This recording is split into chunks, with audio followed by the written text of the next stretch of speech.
for this country, of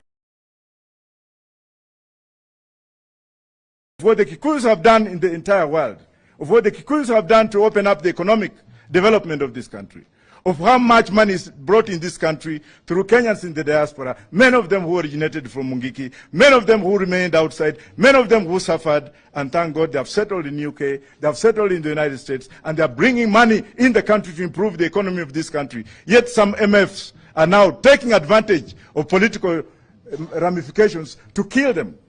Gachagua is just a small man. You may have the barrel of the gun. You may have all the powers. You may have all the police. But when the day of reckoning comes, you'll be alone.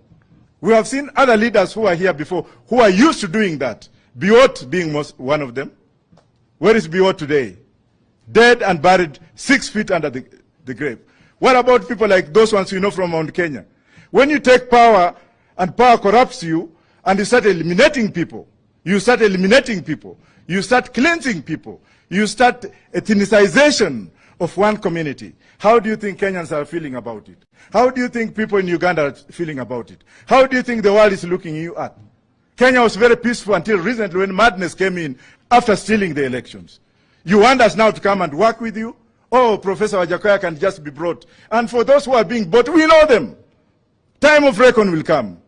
We are here to appeal to this government to leave Maina Njenga alone.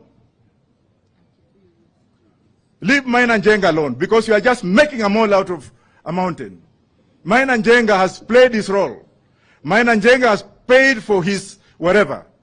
Why would you just take one man, shoot his wives, kill them, shoot at him, and then now you want to disperse those young men? They're hungry.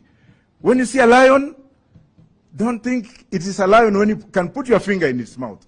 Gachagua has just put his mouth, he has just put his finger in the young men who are hungry, making Kikuyus to fight Kikuyus. How do you think other tribes in this country are feeling like? How do you think the Luos are looking at them? What about the Luyas and the Masais? Oh, Kikuyus sasa wameanza kupigana wenyewe kwa wenyewe. Kikuyus are very peaceful people. I have a daughter from that community. I have friends